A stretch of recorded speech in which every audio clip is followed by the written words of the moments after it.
Wow.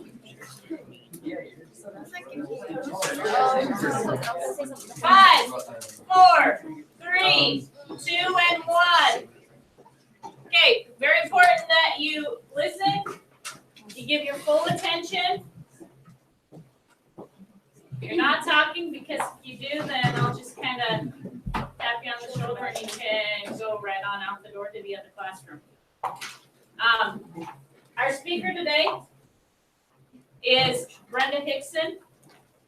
She is a senior project manager for Richmond Commercial Construction Company in Texas. Construction in Texas is what Brenda, B-R-E-N-D-A. And then Hickson, H-I-C-K-S-O-N. C-K-S. What'd you say she was? It's a senior project manager. Senior project. Okay? So give her your attention. Be courteous, listeners. I'm going to let her take the floor. That was Mrs. Beach's third introduction for me, which I find funny because she just now got it all right. She's my sister. She had to think about my name, the first one, and then she had to think about the company. So anyway, when she first called me up to find out if I'd be interested in doing this presentation, she said, "Hey, would you come talk about being an architect?" I'm like, "I'm not an architect, sis." But the reason that she thought I was an architect is that's what I went to college for. That's somewhat what I do now, but not really. When I was in high school, my freshman year, for our Spanish class, one of our assignments was to draw our dream home, our floor plan. Of course, then being in Spanish class, we had to label everything in Espanol. So my instructor thought that my house plan looked so good that he referred me to our drafting teacher, which then I enrolled for mechanical drafting class for the next year, I think 2 years, couple semesters, and I really enjoyed it. Although all we did at that time was just like boxes and gears and nuts and bolts, but I really enjoyed the process of the mechanical drawing course. So when I got to decide what I wanted to go to college for, I thought, well, I like houses, I enjoy house plans and design and messing with that, and I enjoy drafting. So I went to school, UNL, to be an architect. Unfortunately, by the time I was a junior in that program, I realized that really wasn't my field. But since I was there on scholarship and I was committed with some financial obligations for school, college is not cheap, I finished it, got my Bachelor of Science in Architecture, and then went on to work for the government to pay off my loans and my scholarship. So what I did in my first job out of college for the government for about 4 years was I oversaw construction projects, mostly roads, some interim, like military type facilities and that sort of things. Nothing really glamorous, but I really enjoyed being able to go out to the field and look at the projects, learn about the whole process of construction, which I had a little bit of that in college. It was a split program between both design and building sciences. So I had some knowledge, but most of everything that I've learned about construction, it's been on the job learning. When I finished my commitment for the government, I decided I enjoyed that so much that I decided to go out and look for a job in the real world, in the civilian world, building buildings. I started as, at that time we called it a project engineer. Basically, you're just the workhorse doing all the paperwork for the project manager. And I worked my way up to my current role as senior project manager, which means I oversee the construction of commercial projects such as hospitals, shopping centers, car dealerships, office centers, and that sort.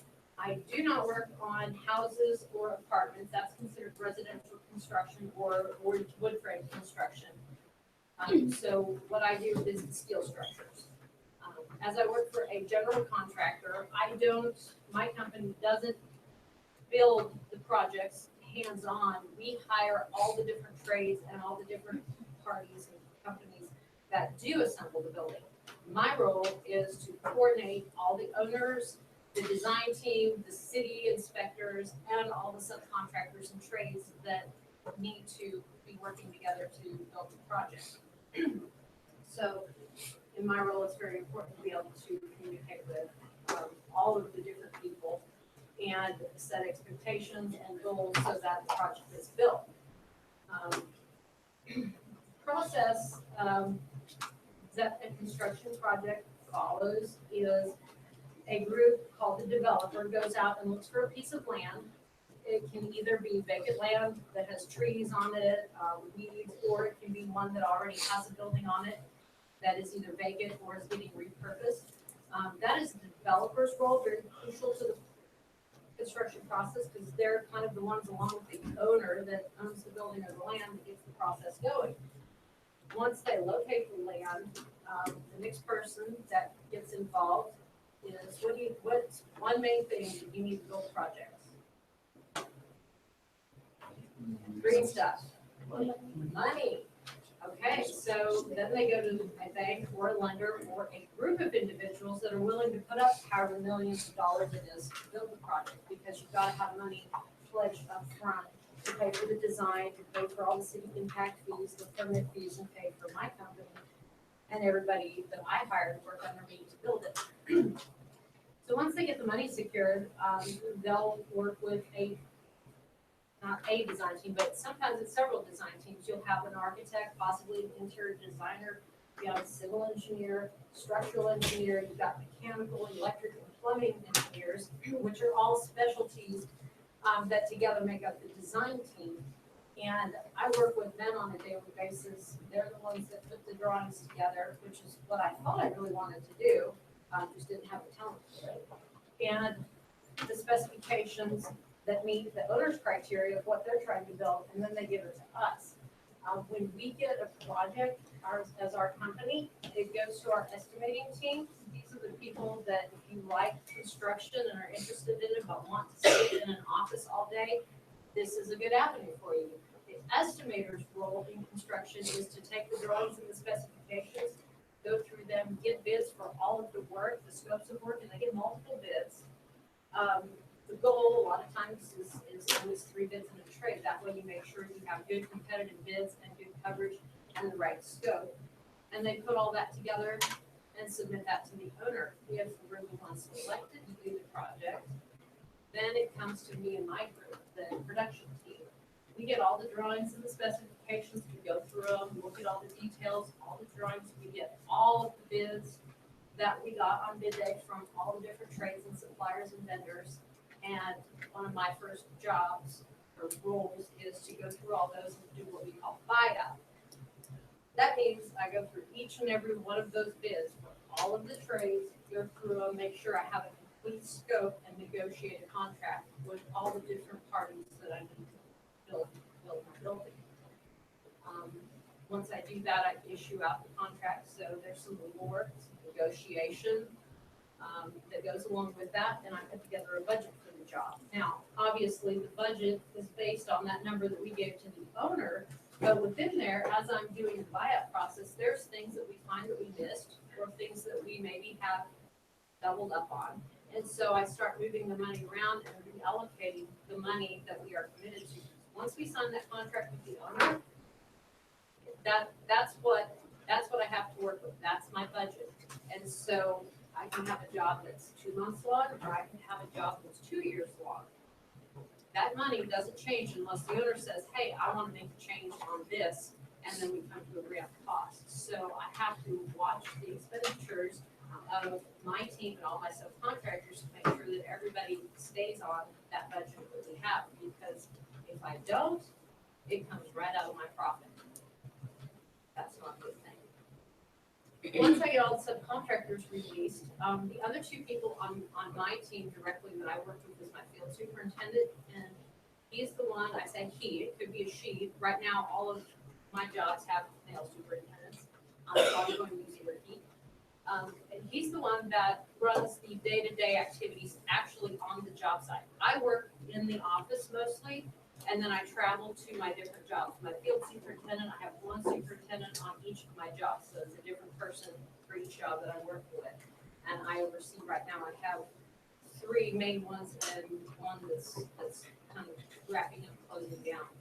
So I'm based in the office. This is pretty much what I wear every day unless I'm going to a job site, and I'm wearing jeans, my boots, hard hat, safety vest, my glasses.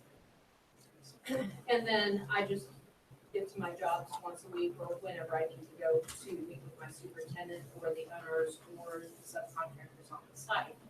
So as he takes all the information and the contracts and scopes I've given him, he looks at the schedule that we put together, because again, it's kind of like the money. When we sign the contract with the owner says, we come to an agreement, this is how many days we have to build the job. Doesn't matter if we get snow, if we have ice, if it rains for 5 days straight and the job's underwater, it's our job to get it going, get the water pumped off, get it back on schedule, because if we don't, a lot of times we end up paying the owner money if we go over the schedule. So I look out at I handle more of the paperwork side of things, schedule the money, the contracts, and look out long range planning, month or so, and look at what's coming up and making sure that my assistant project manager has all the skills in from all the vendors, has everything that he needs to get out to the superintendent. So the superintendent, all he has to do is a week or 2 weeks out, call that trade or that company and say, hey, gonna need you on site in a week. We're having a pre-planning meeting out Friday. Need you to be here. Make sure your materials are on site on this day. So my team works together to make sure all that happens. I'm looking out 1 month or longer, and then my super's looking out what's going on in the next week or so, and then my assistant, he's helping bridge that gap and making sure everything gets put in place between them. Construction kind of goes in cycles. There's a project cycle, and then there's a monthly cycle. So when you start a project and when you finish the project, from my perspective, it's the heaviest workload or most intense workload. At the beginning of the job, I've got to learn the project. I've got to know all the drawings and details. I have all the meetings to set up with all the owners and the architects. And I'm getting all the contracts out, I'm getting the budget set up, getting the schedule done with the superintendent. Then once all that gets kicked out and is in place, then it's just regular weekly meetings, dealing with projects as they come up. And then as we get to the end of the project, we're trying to get contracts, all the money finalized, any changes wrapped up. We're trying to get all the documentation put together for the owner and get that project turned over to the owner and their tenants that are getting moved in, and get them moved in so they can start making money. And on a monthly basis, at the beginning of the month is when most all of the approvals are due for pay applications for the subcontractors, the suppliers, and vendors. And then in the end of the month is when the pay applications get done, submitted to the owners and the banks so that I get paid and they can then pay all my subcontractors. And then along with that is the financial projections and budget adjustments. Day to day, it really depends on the complexity of the project itself and how many I'm running. There is no typical day. And if you're one of those people that you schedule your day out in 15-minute increments and you just get really fluffered if you get off track by 5 minutes, this is not the world you need to be in, because things happen. And because you're not the one doing all the work, you're relying on a whole bunch of other people to do the work. Things happen. Can't say the word I'd really like to say because I'm in high school, but they really happen.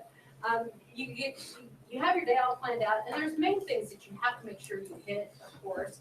But as you're driving to the office, you get 2 phone calls from 2 different superintendents and a sub, and something didn't show up on a job, or a work crew got moved to a different job, and all of a sudden everything's off track, off schedule.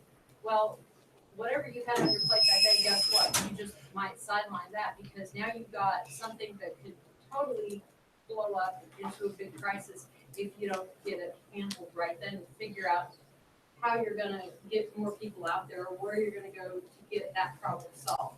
A lot of times in the world of construction, if you let something lay a little bit, thinking it'll go away, it just turns into a bigger problem.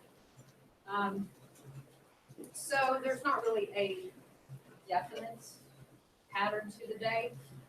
On a weekly basis, most of my jobs have what we call an OAC meeting, which is a meeting with the owner and the architect out on site to walk the job, to look at progress, to talk about any issues or problems, or anything that might be coming up, changes and so forth.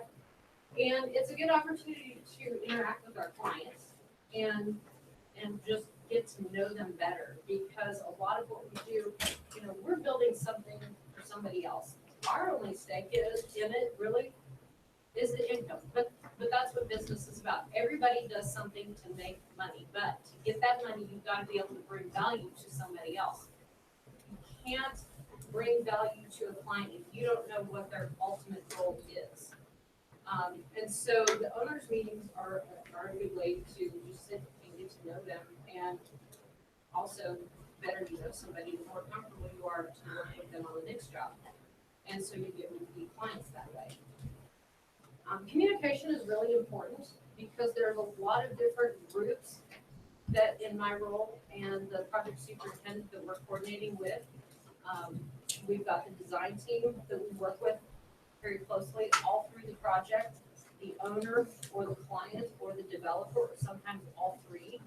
And those groups might all have different goals that they're heading for on the project. So one of the big key things is trying to coordinate and figure out what everybody's goal is and get everybody on the same page to get the project built. Yes, the whole project, the whole point of what I do is to build the building, but some people might want to hurry up and get tenants in there. Other people, they want to get another building built. Some of them, they just want to be done with it and move to the next one, and they don't really care what's going on with the construction, but everybody has things that they need to participate in and answer during the course of construction, and keeping everybody focused on that is not always an easy thing.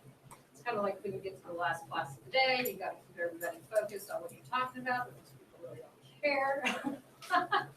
Just out of curiosity here, and you won't hurt my feelings, but does anybody know anybody in construction in any realm? Okay, what?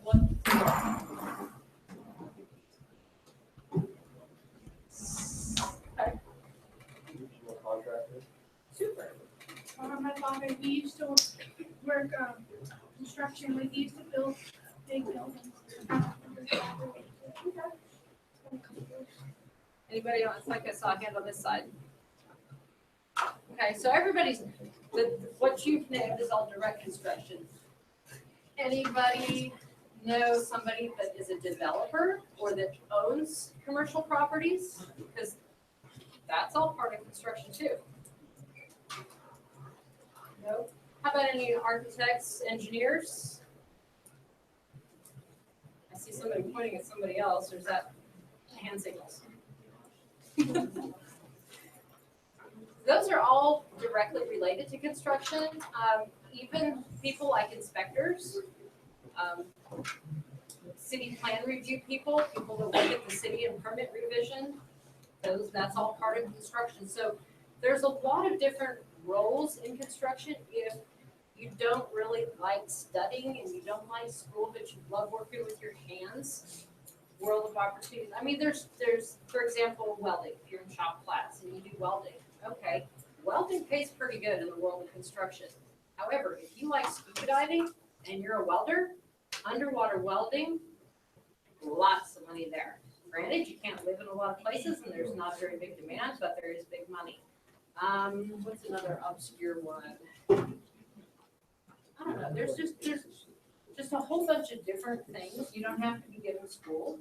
You don't have to be good with your hands. There's just many different, if anything about building products, building construction, technology, or new product development. Another thing, there's a building we'll talk about in here that was a styrofoam building that gets into new products and new developments, chemical products that they make. They're always coming up with new things in construction. I mean, construction's been around since the pyramid, I don't think it's ever gonna go away, but it will change a lot. They're making robots now that build houses. They have 3D printers that they've got one that they're trying to do a small building with a 3D printer.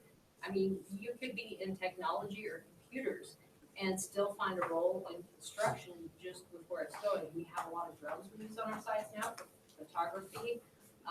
And they also are developing drones that actually do some of the work. I think that's a ways off, but it's the same with medical. They have robots now that do surgeries. So technology is evolving. It is probably slower in the uptake of technology than a lot of other industries and trades.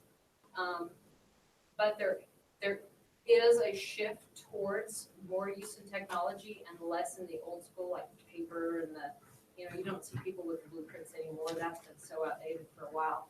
A lot of what we do, we'll put Wi-Fi on a job site, we'll roll out a big job box that has like TV monitors, big screen monitors, and a computer, and we'll do 3D modeling. We have one of the buildings that I'm doing in Arlington, Texas now.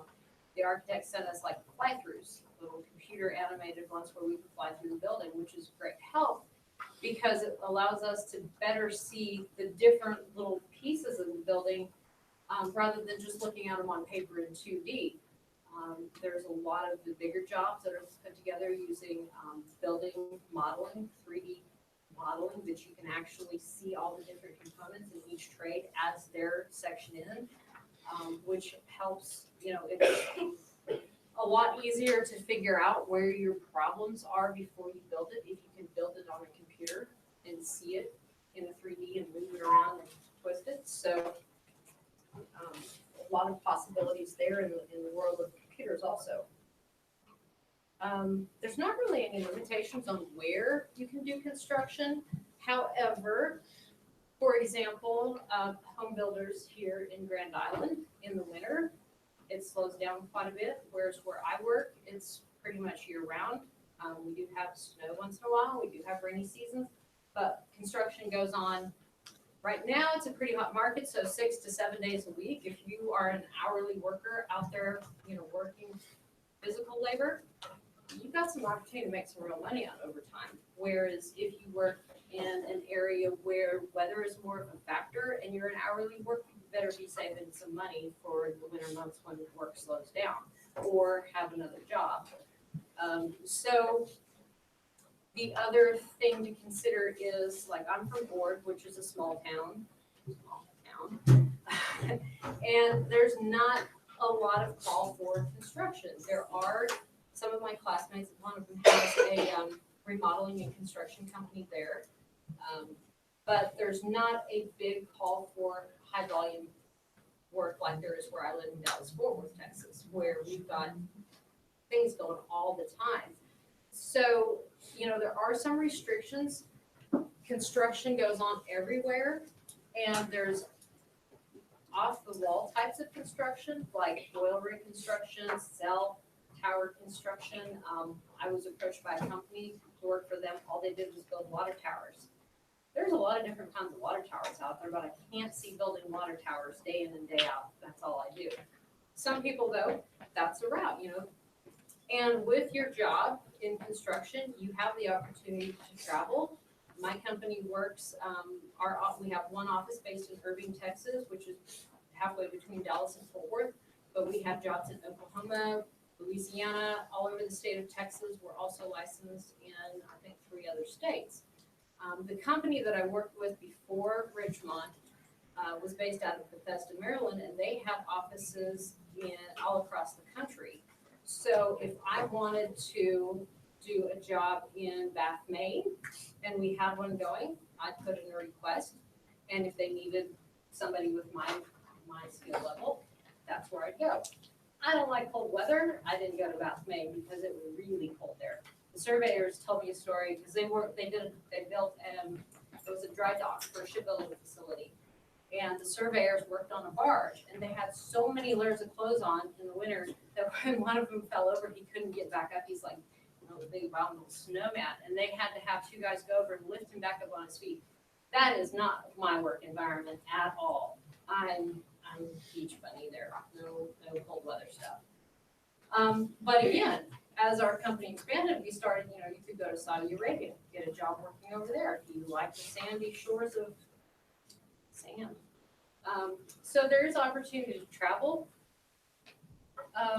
And there's one little company in my hometown, or in my town where I live now, all they do is build awnings and carports. Like, the carports, like at the car dealerships that just cover the lot so they don't get hail damage and stuff.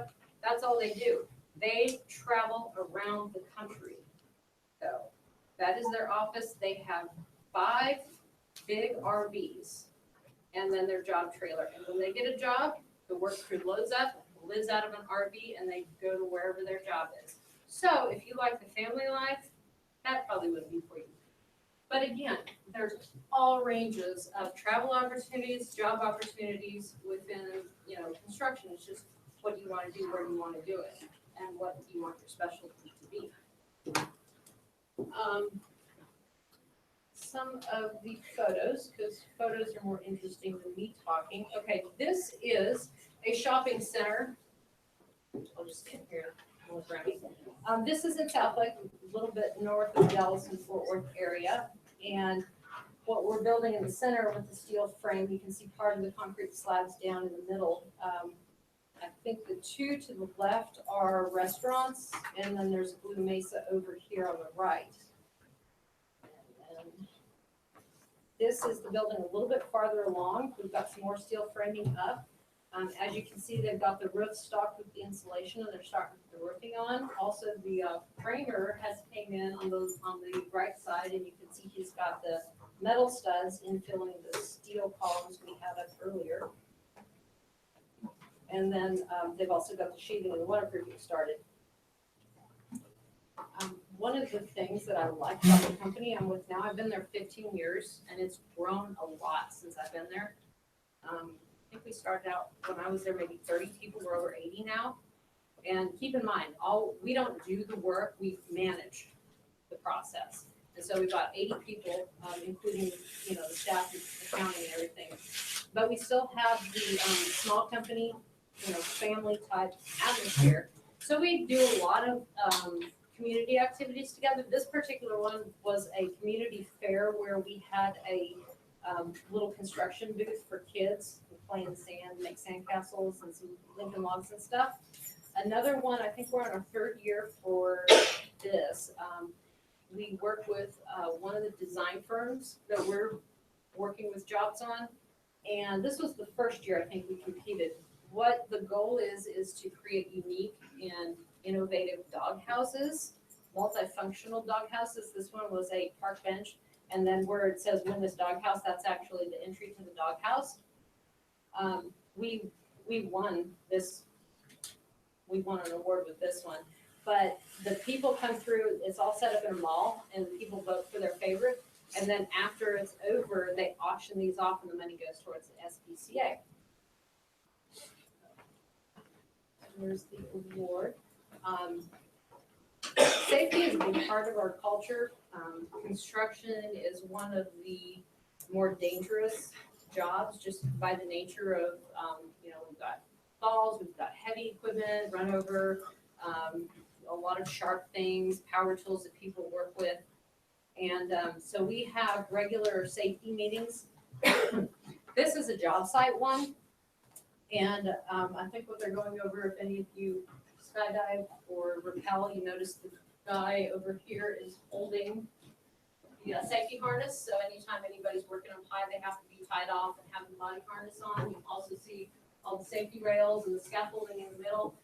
Because as people, they do this for a living, they get very used to what they're doing and they forget about the hazards of what they do. So we have regular safety meetings with all the workers to just remind them.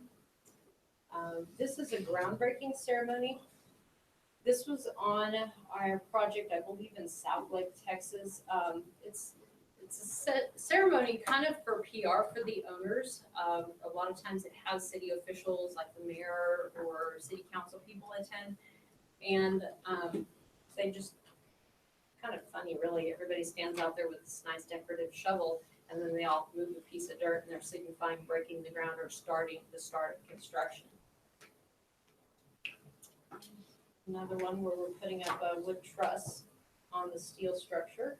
This is our company. I think this one's taken about a year ago. Not everybody's in it because we have a lot of the field superintendents out on job sites out of town. This is another traditional ceremony in construction. When you reach the topmost part of the structure, they have what is called a topping out ceremony. We do this on our larger ones, and again, it's a chance for the owner or the client to interact with the community. Sometimes it's just a more or less a party for the people building it, just to, I don't know, get them excited about hitting a milestone, because when you plan and you have a large project, you've got to break it down into smaller segments. Say if you have a 180-day project, if you just bump along, whatever gets done that day or that week gets done, you get to the end of the job and all of a sudden you're like, oh crap, we're not there yet. So you break the project down into what we call milestones. And you say, okay, by this date, we've got to have, this on. By this date, we've got to have the building to top out. By this date, we've got to have power on. And it just gives you mile markers to keep everybody on track to get the schedule done in the amount of time that it needs to be. So this is kind of a milestone progress. This is one of the hospitals that we built. It's just west of Fort Worth in a town called Willow Park. And our company actually won an award for this one.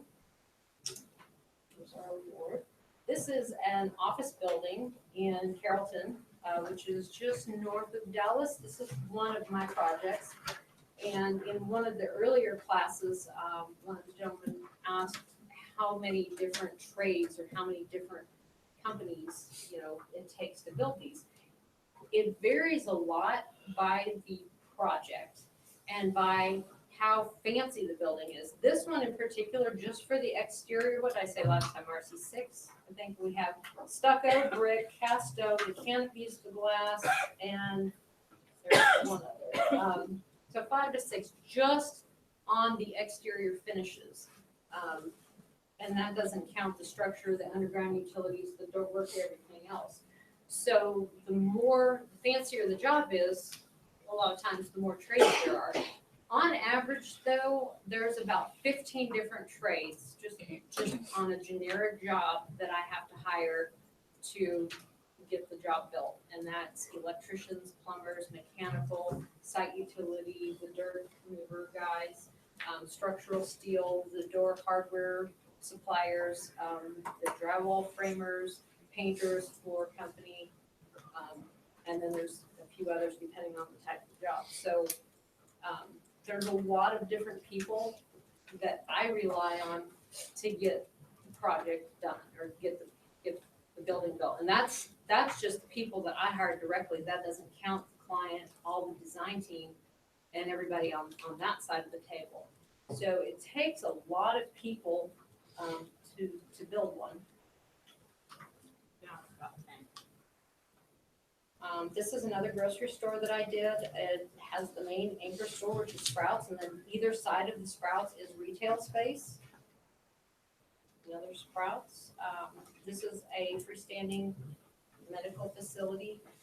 This is a repeat customer of mine. I've built 5 of their facilities. This is another thing about construction. If you get bored very easily, this is a good field for you to go into because nothing is ever the same. I built 5 of these. Every one is different. The Sprouts, the Whole Foods on here that you see, they're repeat clients of ours. Every single store is different. Whether the city requires something different on the outside, whether the site is different, or the store, they just change their mind on what they want. You never, ever, ever will build the same thing. And if you start going to like Arby's, Pollo Loco, any of the restaurants you guys go to for lunch or supper or whatever, start looking around. You'll notice, even though they're very similar and at first glance they look the same, you start looking around, I guarantee you'll not find one that's the same.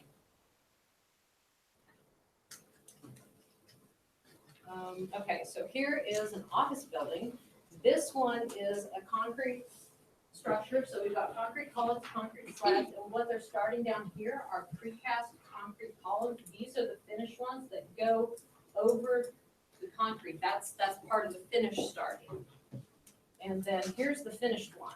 So again, this one on the exterior, we've got the precast column covers, we've got brick, I think it's stucco at the top, and we've got glass. So just on the outside skin of the building, that's like at least 4, well 5, because we had a painter too, just for the outside. So there's a lot of different opportunities for different types of trades if you like working with your hands rather than being stuck in a boring old office. A lot of different opportunities. Here's another one of our companies, kind of like Habitat for Humanity, but we go and fix up people's houses that are mostly elderly or don't have their own resources to do it as a company. We also have a softball team, basketball team, marathoners.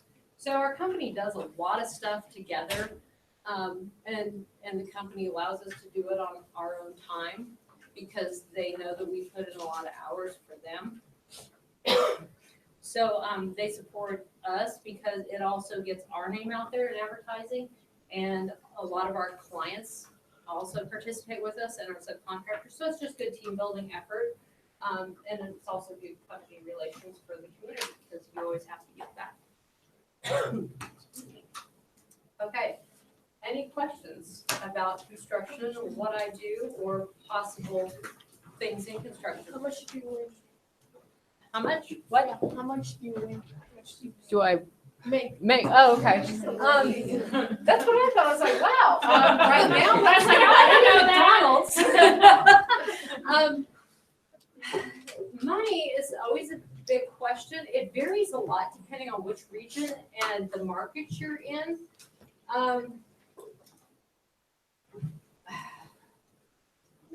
No, I don't even know because my company pays for my health and that all is part of the package. When I got out of my government job, I think I started at 34,000 and I'm now making over 70,000. For the larger companies, like for a field superintendent at a large company, $100 million type project responsibility, you could well be making over 100,000 plus benefits. So there's a lot of range in money depending on where you're at, how big your company is, and how hot the market is. Had one? What kind of education?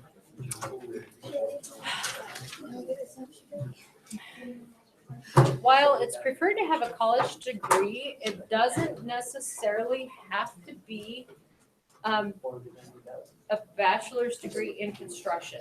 For example, my assistant project manager, he has a degree in industrial processes and lean management. And there are other people that I work with that have really climbed up the ladder. They started out working in the field doing, say, drywall, or, no college education. They have high school, and some of them didn't even go to a trade school. They got their skill by working with a mentor and learning their craft on the job back when that was an option. I think now most of it is more trade school driven, and then you work your way up. It is encouraged that if you don't have a bachelor's degree, that you do pursue one, but it's not a requirement across the board in construction. And that's another good thing about it. If school's not your thing, face it, not everybody likes school. And even if you're good at school, you might not like school. There's ways to get into it and advance. Now, you always have to be learning. That doesn't mean you have to have school learning, but you have to be open and keep your eyes open and willing to learn from others and keep pace with the industry. So if you want to start out at a higher rate of pay though, a bachelor's degree in a building sciences or architecture or related industry would be helpful. Does that answer your question? Any others? Super. Well, thanks for your attention. You guys have been the most attended classes I've had today. Oh,